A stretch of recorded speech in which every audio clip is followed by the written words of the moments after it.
உங்கள் விஜய்.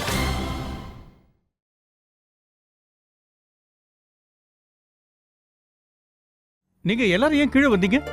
நானே மாடிக்கு வரலாம் நினைச்சேன். கார்த்திக் கண் முழிச்சிட்டானா? இல்லப்பா ராஜசேகர், கார்த்திக் எப்பவும் போலதான் இருக்கா. டுக்கு நிஜமாவே தான் பார்த்தானா இல்ல பிரம்மையா? சின்ன குழந்தை இல்லையா? டுகு சொன்ன வார்த்தை உண்மையா இருக்கணும்னு எனக்கு ஆசையா இருக்கு கார்த்திக். அவன் எதுக்காக தேவையில்லாம போய் சொல்லணும்? எனக்கு ஒண்ணுமே புரிய மாட்டேங்குது. நான் எந்த நிலைமையில இருக்கேன் நீங்களே பாக்குறீங்கல்ல. தேவையில்லாம பாவம் நம்ம குழந்தைய நான் திட்டி அனுப்பிட்டேன்.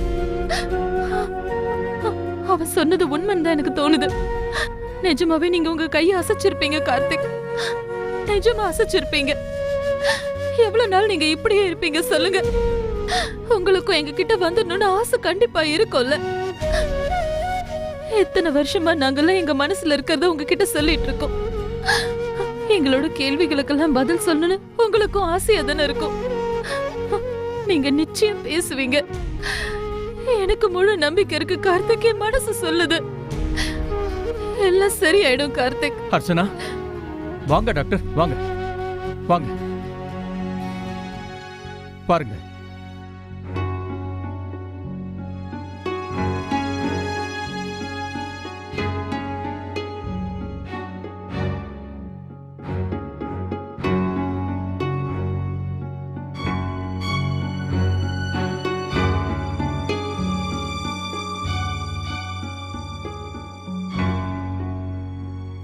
என்னாச்சு டாக்டர் சார்?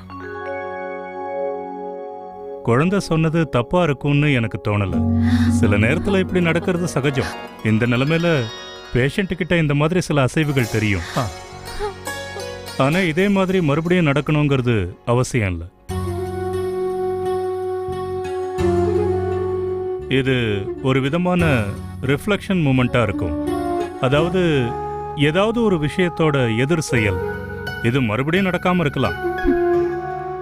ஆனா நடக்கிறதுக்கும் வாய்ப்பு இருக்குல்ல டாக்டர்? நிச்சயமா சொல்ல முடியாது.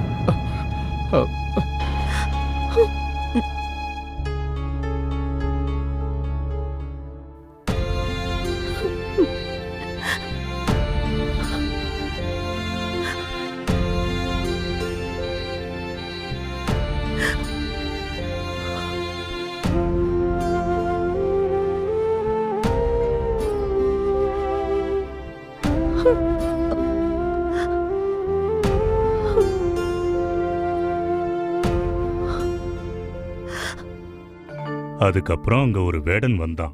வேடன்னா என்ன அர்த்தம் தாத்தா? வேடன்னா வேட்டைக்காரன். அவன் பறவைகளை வேட்டையாடுவான். அவன் ஏன் பறவைகள் எல்லாம் வேட்டையாடணும்?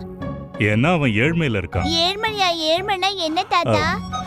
ஏழ்மைன்னா ஏழைங்கம்மா. அவன் ஏன் ஏழையா இருக்கணும்? ஆமா செல்லக்குட்டி அனன்யா, கேள்வி மேல கேள்வி கேட்டுட்டே இருப்பியா? அப்பா வந்தாச்சு. உட்காருங்க உட்காருங்க உட்காருங்க. அப்பா, இவளுக்கு கதை சொல்றது சாதாரண விஷயம் இல்ல. அப்பா, எனக்கு என்ன வாங்கிட்டு வந்தீங்க? சொல்றேன். மத்தவங்க எங்க இருக்காங்கன்னு முதல்ல சொல்லு. அப்பா, அம்மாங்க? உங்க அம்மா குளிக்க போயிருக்கா. இந்த நேரத்துலயாப்பா? கிளைமேட் மாறிட்டே இருக்கப்பா. இந்த நேரத்துல குளிச்சா ஜுரம் வராது? அம்மாவுக்கு தான் தொட்டத்துக்குலாம் ஜுரம் வரும்னு உங்களுக்கு தெரியாதா? அது இன்னில இருந்து அவ புது விரதம் ஆரம்பிக்கிறாளாம். அதான் குளிக்க போயிருக்கா. அப்படின்னா அந்த விரதம் முடியற வரைக்கும் அம்மா தினமும் சாயந்தரம் குளிப்பாங்களாப்பா? அப்பா நீங்களே சொல்லுங்கப்பா, அம்மா செய்யறதெல்லாம் சரியா?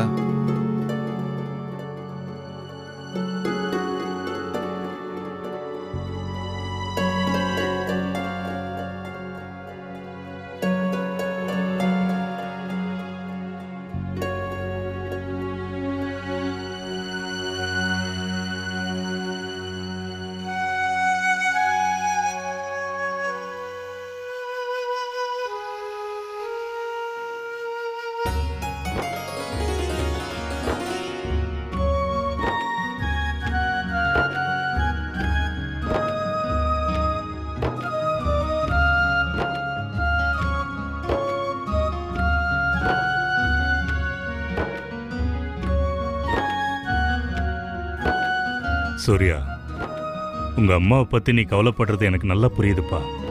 ஆனா நீ உங்க அம்மாவோட நிலைமையை புரிஞ்சிக்க முயற்சி பண்ணு. சீக்கிரமா நம்ம வீட்டு மாப்பிள்ளை குணமாகணும். நம்ம வீட்டு பொண்ணு சந்தோஷமா இருக்கிறத பார்க்கணும். அவ்வளவுதான். இது ஒண்ணுதான் உங்க அம்மாவோட ஆசை. நாம எல்லாரும் கூட இந்த விஷயத்துல என்ன பண்ண முடியுமோ அதை பண்ணணும். பொதுவா பல விஷயங்களை காலப்போக்கில் தான் எல்லாரும் புரிஞ்சுப்பாங்கப்பா.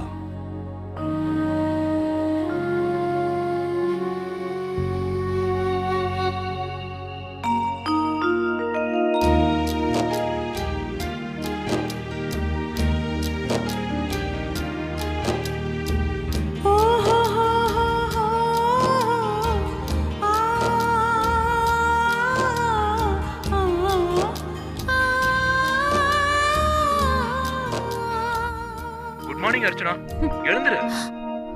இவ்வளவு நேரம் உனக்கு என்ன தூக்கம்? ப்ளீஸ் எழுந்துரு அர்ச்சனா. இது இங்க பாரு, இதெல்லாம் வெளியில என்னோட climate ரெக்கார்டிங் ரொம்ப நல்லா ஆச்சு. இருக்கு. ரொம்ப ரொமான்டிக்கா ஃபோன் இருக்கு. ரெக்கார்டிங் ஆச்சு. என்னையா அங்க எங்க குகு? தேடிட்டு இருக்க? நான் தான் அங்க இருக்கேன்ல. உன் இதயத்துல அம்மா என்ன போனை வச்சுக்கிட்டு நீ என்ன பண்ணிட்டு இருக்க? குடு. கண்ணை மூடிக்கிட்டு இது எப்படி நீ ப்ளே பண்ண? இதயத்துக்குள்ள நுழைஞ்சு அது என்ன பாரு? உங்க மொபைல்ல கார் ரேசிங் கேம் இருக்குல்ல, அது விளையாடலாம்னு நினைச்சேன். ஆனா இது எப்படி ஆன் ஆச்சுன்னு தெரியலம்மா. நீங்க என் மேல கோவமா இருக்கீங்களா? இங்க வா, அம்மா கிட்ட வா. இல்லடா என் செல்லம், அம்மாக்கு உன் மேல சுத்தமா கோவமே இல்ல. நான் ஏன் உன் மேல கோவப்பட போறேன்? என்ன இன்னைக்கு இவ்வளவு சீக்கிரமா எந்திரிச்சிட்ட? இன்னைக்கு ஸ்கூல் லீவ் இல்ல, அதனாலதான். அப்படியா? ஸ்கூல் லீவா இருந்தா சீக்கிரமா எந்திரிச்சிருவேன். மத்த நாள்ல ஸ்கூலுக்கு போறப்பெல்லாம் அம்மாவை நீ டென்ஷன் படுத்துவல்ல? நீ அம்மா மேல கோவமா இருக்கியா செல்லம்? ஏன்? அது அம்மாவு மேல அப்ப கோவப்பட்டல. I am so sorry. Doctor uncle என்கிட்ட என்ன சொன்னாரு தெரியுமா? நீ என்கிட்ட சொன்னது எல்லாமே உண்மைன்னு அவர் சொன்னாரு. அப்பாவோட கை நிஜமாவே அசைஞ்சுதான். பாத்தீங்களா, நான் அப்பவே உங்ககிட்ட சொன்னேன்ல. ஆமா டுகு. ஆனா உன் அப்பாவோட ஹேண்ட் உன் முன்னாடி மட்டும் ஏன் அசைஞ்சதுன்னு தெரியுமா? ஏன்? ஏன்னா அப்பா உன் மேலதான் ரொம்ப ரொம்ப பாசம் வச்சிருக்காரு. நிஜமாவா? ம். அப்பனா ஏன் அவர் என்கிட்ட பேச மாட்டேங்கிறாரு? ஏன் அவர் என் கூட ஸ்கூல் வர மாட்டேங்கிறாரு? ஐஸோட அப்பா வராரு, ரியாவோட அப்பா வராரு. வருவாருப்பா, நிச்சயமா வருவாரு. நீ அப்பா கிட்ட வாங்கன்னு சொன்னீனா அவர் நிச்சயமா வருவாரு. உங்க அப்பா நீ என்ன சொன்னாலும் அதை மறக்க மாட்டாருப்பா. அது மட்டும் இல்லாம நான் உங்ககிட்ட அடிக்கடி சொல்லிருக்கேன்ல, அப்பா கிட்ட நீ பேசிக்கிட்டே இரு. அவரால பதிலுக்கு பேச முடியாது, ஆனா நம்ம என்ன சொல்றோமோ அது அவர் நிச்சயமா கேட்பாரு. உண்மையாவா? உண்மையாதான். அம்மா, அந்த கேம் ஆன் பண்ணி கொடுக்குறீங்களா? ம்.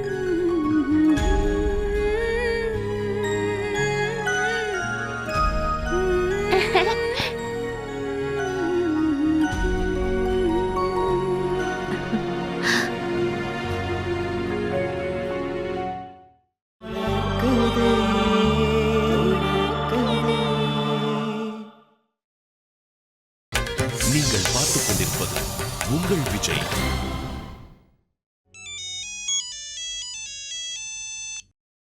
பாட்டி, உங்களுக்கு ஃபோன் வந்திருக்கு.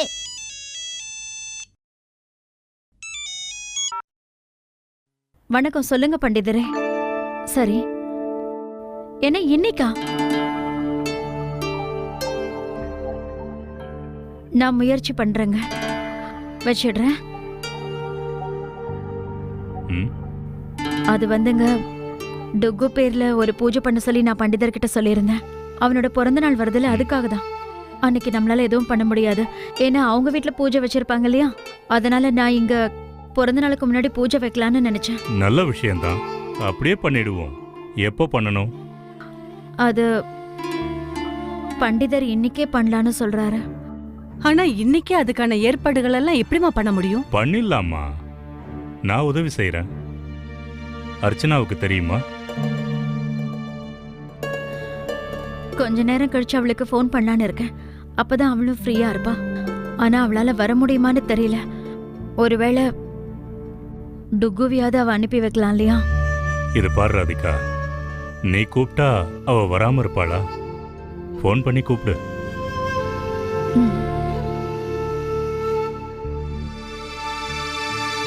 இத பாருங்க கார்த்திக், இது எப்படி இருக்கு? ம், நல்லா இருக்குல்ல? உங்களுக்கு பிடிச்சிருக்கா? இதோட எது வச்சா நல்லா இருக்கும்னு தான் யோசிச்சுட்டு இருக்கேன். கோல்டா இல்ல சில்வரா? ஆனா எனக்கு என்னமோ இதுக்கு ஒயிட் கோல்ட் கொடுத்தா ரொம்ப நல்லா இருக்கும்னு தோணுது. அண்ணி, மாணிக் அண்ணா டிஃபனுக்கு என்ன பண்ணணும்னு கேக்குறாரு. இல்ல நீங்களே வரீங்களா? இல்ல என்னால வர முடியாது. மாணிக்க அண்ணன் கிட்ட டிஃபனுக்கு சப்பாத்தி உருளைக்கிழங்கு பண்ணிட சொல்லு. அப்புறம் மத்தியானத்துக்கு என்ன பண்ணணும்னு அம்மா கிட்ட கேட்டுக்கிறியா? அப்புறம் எனக்கு டிஃபன் செய்ய வேண்டாம். சரிங்க அண்ணி. ம்.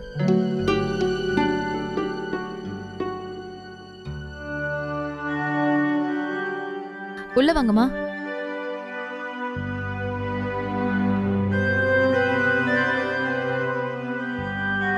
என்னம்மா அர்ச்சனா, உடம்பு ஏதாவது சரியில்லையா? உனக்கு டிஃபன் எதுவும் வேண்டான்னு சொல்லிட்டியே, கீழேயும் வரமாட்டேங்கிற. இல்லம்மா, அதெல்லாம் ஒண்ணு இல்ல. வேலை பார்த்துட்டு இருந்தேன். டுக்கு என்ன பண்றான்? கீழே இருக்கா, விளையாடிட்டு இருக்கா. நான் இங்க கார்த்திகோட உட்காந்துருக்கேன். நீ போ, நக்ஷுக்கு சாப்பாடு ஊட்டி விடுப்போ. அப்படியே அவனுக்கு கொஞ்சம் படிப்பும் சொல்லிக் கொடு. அப்புறம் நாள் பூரா டைம் கிடைக்காது. சாயந்தரம் ஆச்சுன்னா அவன் வந்து உட்கார மாட்டா. அம்மா, டுக்கு இங்க அனுப்பி வைங்களேன். நான் அவனுக்கு இங்கேயே சொல்லி கொடுக்குறேன். என்ன ஆச்சு அர்ச்சனா உனக்கு? இன்னைக்கு எல்லா கேள்விக்கும் ஒரே பதில தான் சொல்ற. கீழே வரமாட்டேங்கிற, இந்த இடத்த விட்டு அசைய மாட்டேங்கிற. என்னம்மா பிரச்சனை உனக்கு? மா, எனக்கு எந்த பிரச்சனையும் இல்லம்மா. அது வந்து இங்கே உட்காந்து நான் கார்த்திக், அது வந்து இங்க உட்காந்து வேலையும் செஞ்சுக்கலாம். அதுக்கப்புறம் அது வந்துமா, உன் மனசுல என்ன நினைக்கிறேன்னு என்னால புரிஞ்சுக்க முடியுது அர்ச்சனா. ஆனா எந்த நம்பிக்கையோட நீ இங்க உட்கார்ந்து இருக்கிறியோ அது மறுபடியும் நிச்சயமா நடக்கும்ன்றத சொல்ல முடியாதுன்னு டாக்டர் நேத்தே உங்ககிட்ட சொன்னார் இல்ல? எவ்வளவு நேரம் இப்படியே காத்துட்டு இருக்க போற? நீ என்ன நினைச்ச? கார்த்திக் நக்ஷோட பிறந்த நாள்ல கலந்துக்க முடியாதுன்னு தெரிஞ்சும் கூட கொண்டாடணும், சந்தோஷமா இருக்கணும்னு எனக்கு மட்டும் மனசு வருமா சொல்லு? ஆனா சில விஷயம் எல்லாம் செஞ்சுதானே ஆகணும் நம்ம நக்ஷுக்காக. நம்ம வாழ்க்கை வேணா நின்னு போயிருக்கலாம் அர்ச்சனா, ஆனா அவனுடைய வாழ்க்கை இப்பதானே ஆரம்பிக்குது. வா, முதல்ல எழுந்துரு. உனக்காக இல்லைனாலும் உன் பிள்ளைக்காகவாது எழுந்துரு. கீழே போமா, கொஞ்ச நேரம் நக்ஷோட விளையாடு. இன்னைக்கு அவனுக்கு லீவ் இல்லையா? அவனை உன் கூட நீ ஆபீஸ்க்கு கூட்டிட்டு போ. வழியில 2 பேருமா அப்படியே அவன் பிறந்த நாளைக்கு ட்ரெஸ் எடுங்க. இந்த காலத்து குழந்தைங்க எந்த மாதிரி ட்ரெஸ்ஸை விரும்புவாங்கன்னு எனக்கு தெரியாது. ஒருவேளை முடிஞ்சதுன்னா 2 பேரும் சேர்ந்து அவனுக்கு ஒரு கேக்கையும் செலக்ட் பண்ணுங்க. ஆனா அம்மா, கார்த்திக், உன்னோட கார்த்திக்க ஒரு நொடி கூட நான் தனியா விட்டுட்டு போக மாட்டேன்.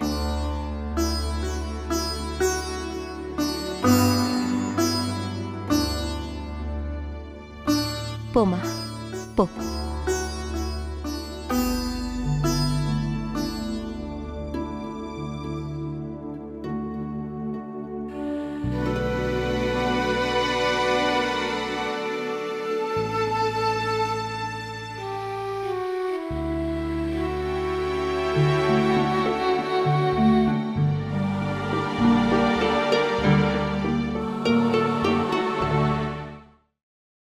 எல்லாம் இருக்குல்ல? உனக்கு வேற ஏதாவது வேணுமா? அது வேற எதுவும் எனக்கு ஞாபகத்துக்கு வரல. சரி, நான் ஆஃபீஸ்க்கு போயிட்டு டிரைவர் அனுப்புறேன். அவன் ஸ்வீட் வாங்கிட்டு வருவான். சரி, அனுப்புங்க. அது சரி, நீ அர்ச்சனாவுக்கு ஃபோன் பண்ணியா? ஏதோ இப்பதாங்க ஃபோன் பண்ண போறேன். சீக்கிரம் ஃபோன் பண்ணு. அவ பாட்டுக்கு ஆஃபீஸ்க்கு போய் அங்க வேலையை ஆரம்பிச்சிட்டானா அவ்வளவுதான். அங்க இருந்து கிளம்புறது ரொம்ப கஷ்டமாயிடும். நீங்க சொல்றதும் சரிதான். நான் வரேன்.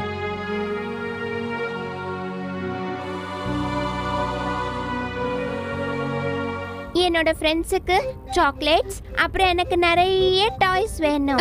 அனன்யாக்கு ஒரு பிரின்சஸ் கிரவுன் வேணும். அப்புறம் எனக்கு பிக் சைஸ்ல ஒரு டாய். அம்மா, நீங்க எனக்கு பர்த்டே கிஃப்ட் என்ன கொடுப்பீங்க? நான் உனக்கு ஒரு பிக் பர்த்டே கிஃப்ட் கொடுக்க போறேன். அம்மா, பர்த்டேக்கு மேஜிக் ஷோ எல்லாம் வைப்பீங்கல்ல? அப்புறம் எனக்காக பெரிய பர்த்டே கேக் வாங்குவீங்களா? நான் உனக்காக ஒரு பெரிய பர்த்டே கேக் வாங்க போறேன். ஆனா உனக்கு என்ன மாதிரி பர்த்டே கேக் வேணும் நீயே சொல்லு. சாக்லேட். எப்படியும் சாக்லேட் தான் வாங்குவேன். ஐ மீன், என்ன ஷேப்ல வேணும் உனக்கு? ஏதாவது கார்ட்டூன் கேரக்டரா இல்ல ஏரோப்ளேன் ஷேப்ல வேணுமா உனக்கு? அப்படி இல்லனா கிரிக்கெட் கிரவுண்ட், ஃபுட்பால் கிரவுண்ட். ஓ, நீயும் உன்னோட ஃபுட்பாலும். அம்மா, இந்த வேர்ல்டுலயே பெஸ்ட் ஃபுட்பால் பிளேயர் யாருன்னு உங்களுக்கு தெரியுமா? பாட்டி. வேர்ல்டு பெஸ்ட் ஃபுட்பால் பிளேயர் பாட்டியா? டுகு. ஹலோ. ஹலோ அம்மா. எப்படி இருக்கம்மா? ரொம்ப நாள் கழிச்சு உன் குரலை கேக்குறேன். நான் நல்லா இருக்கேம்மா. நீங்க எப்படி இருக்கீங்க? இருக்கேன், ஏதோ இருக்கேன். சரிம்மா, வீட்ல எல்லாரும் எப்படி இருக்காங்க? சித்தப்பா, சித்தி, பாட்டி, அப்பா எல்லாரும் நல்லா இருக்காங்கம்மா. அவங்கவங்க வாழ்க்கையில பிஸியா இருக்காங்க. என் வாழ்க்கை மட்டும்தான் அப்படியே நின்னு போன மாதிரி இருக்கு. அப்புறமா எல்லாருமே சேர்ந்து ஒரு நாள் வீட்டுக்கு வாங்களேன். ரொம்ப நாள் ஆச்சு, நீங்களாம் யாருமே வரல. அன்னைக்கு கூட அம்மா வந்தனா கிட்டயும் அண்ணா கிட்டயும் அதை தான் சொல்லிட்டு இருந்தாங்க. வரோம்மா, அந்த ஆண்டவன் மனசு வச்சா நாங்க சீக்கிரமாவே வரோம். ஆனா அதுக்கு முதல்ல என்னோட மாப்பிள்ளை. அம்மா, நான் உங்ககிட்ட சொல்லவே மறந்துட்டேன். அன்னைக்கு ஸ்கூல்ல ரொம்ப நாள் கழிச்சு நான் அனன்யாவை பார்த்தேம்மா. எவ்வளவு பிரில்லியன்ட் ஆயிட்டாலம்மா அவ. எல்லாரும் அவ உன்ன மாதிரி இருக்கிறதா சொல்றாங்க. இது எனக்கு ரொம்ப பெருமையான விஷயம் தானம்மா. அது மட்டும் இல்லம்மா, பொண்ணுங்க எப்பவுமே செல்லமா தான் இருப்பாங்க. ஆம்பளை பசங்க தான் ரொம்ப ரொம்ப சேட்டை பண்ணுவாங்க, ரொம்ப வாழ்த்தனை பண்ணுவாங்க, வீட்டையே ரெண்டு ஆக்கிடுவாங்க. நிஜமாமா, அதுலயும் ஸ்கூல் லீவ் விட்டுட்டா கேட்கவே வேண்டாம். இப்ப பாருங்க, டுகுக்கு இன்னைக்கு ஸ்கூல் லீவு. சார் என் கூட ஆபீஸ்க்கு வந்துட்டு இருக்காரு. நான் தான் கூட்டிட்டு போறேன். ஏன்னா இவனை வீட்டுல விட்டேன்னா அம்மாவையும் பெரியம்மாவையும் தொந்தரவு பண்ணுவான். டுகு உன் கூட தான் இருக்கானா? அப்படின்னா இது ரொம்ப நல்லதா போச்சு. எதுக்குமா? நான் டுகுவோட பிறந்த நாளுக்காக வீட்ல ஒரு பூஜை வச்சிருக்கேன். அதை சொல்றதுக்காக தான் நான் உனக்கு ஃபோன் பண்ணேன். கொஞ்ச நேரம் அவனை வீட்டுக்கு கூட்டிட்டு வரலாம் இல்லையா? ஆனா அம்மா, நான் இப்போ நீ ஆபீஸ்க்கு போயிட்டு வாமா, நான் வேண்டான்னு சொல்லல. அவனை கொஞ்ச நேரம் கூட்டிட்டு வான்னு சொல்றேன். நான் உங்களை பார்த்து ரொம்ப நாளாச்சு, தெரியும்ல? அது இல்லம்மா, எனக்கு வரணும் தான். ஆனா நான் இப்போ திடீர்னு தாமா இங்க பூஜை ஏற்பாடு பண்ணேன். அது என்னன்னா, பண்டிதர் ஒரு வாரத்துக்கு வெளியூருக்கு போறாராம். அதனாலதான். இங்க பாரு அர்ச்சனா, உன்னை நான் ரொம்ப நேரம் இங்க இருக்க சொல்ல மாட்டேன். கொஞ்ச நேரம் வந்துட்டு போலாம்ல? எனக்கு உன்னை பார்க்கணும் போல இருக்கு. சரிம்மா, நாங்க வரோம்.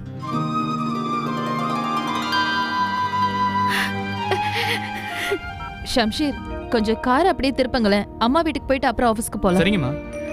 டுகு, அனன்யா அக்காவை போய் பார்த்துட்டு போலாமா? போலாம்.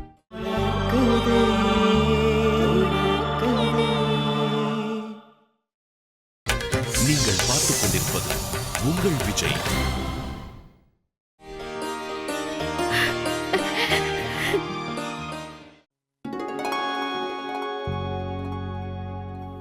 இந்த போட்டோவை பாத்தியா கார்த்திக்? உன்னோட பிறந்த நாள் போட்டோப்பா.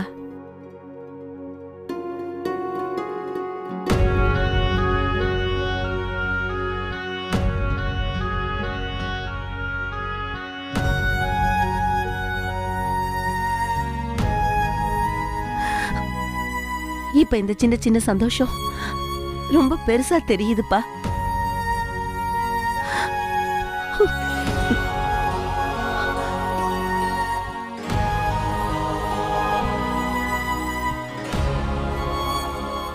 வேண்டாம் சாந்தி, இந்த மாதிரி பலவீனம் ஆகக்கூடாது. நம்ம சந்தோஷங்கள் எல்லாத்தையும் சேர்த்து அந்த கடவுள் அவனுக்கே கொடுக்கட்டும். எப்ப கொடுக்கறதுக்கா? என்னால கார்த்திகை இந்த மாதிரி இனிமே பார்க்க முடியலக்கா. எல்லாரும் எப்படி செதறி கிடக்குறோம் பாருங்க. அர்ச்சனா ஓய்வு இல்லாம ராத்திரி பகலும் கார்த்திக் பக்கத்திலேயே உட்கார்ந்துருக்கா. ஒரு நிமிஷம் கூட இந்த இடத்தை விட்டு நகர மாட்டேங்கிறா. திடீர்னு கார்த்திக் கையையும் இல்ல காலையாவது அசைப்பான்னு எதிர்பார்த்துட்டு இருக்கா. ஆனா இவன் என்னடான்னா, நக்ஷ் வந்து சொன்ன விஷயத்த நான் நிச்சயமா நம்புறேன்க்கா. எங்க எல்லாருக்குமே அவன் சொன்ன வார்த்தையில நம்பிக்கை இருக்குமா? டாக்டரும் அப்படி நடக்க வாய்ப்பு இருக்குன்னு தானே சொல்லிட்டு போனாரு. நிச்சயமா இருக்குதுமா. அந்த ஆண்டவனுக்கு என் பேச்ச கேட்க விருப்பம் இல்லைன்னா கேட்கவே வேண்டாக்கா. ஆனா அர்ச்சனாவோட வேண்டுதலையே கேட்கலாம்ல. பாவம்க்கா, அந்த பொண்ணு முழு நம்பிக்கையோட பிரார்த்தனை பண்ணிக்கிட்டே இருக்கா. ஏன் அவளோட பிரார்த்தனையை அந்த கடவுள் கேட்கவே மாட்டேங்கிறாரு? கேப்பாரு, நிச்சயமா கேப்பாரு.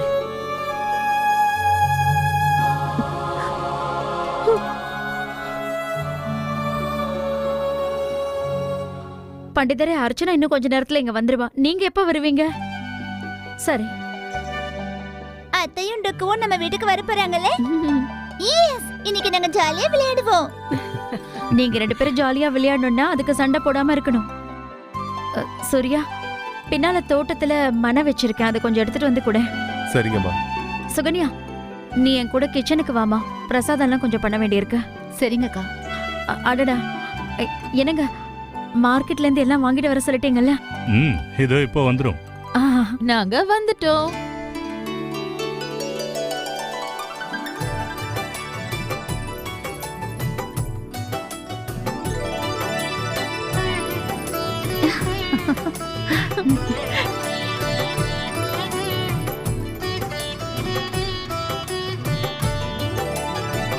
அத்தை வந்துட்டாங்க.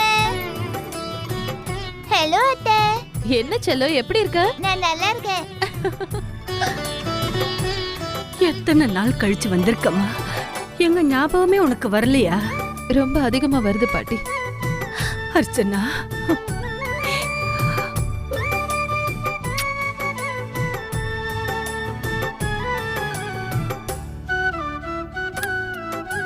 வாப்பா.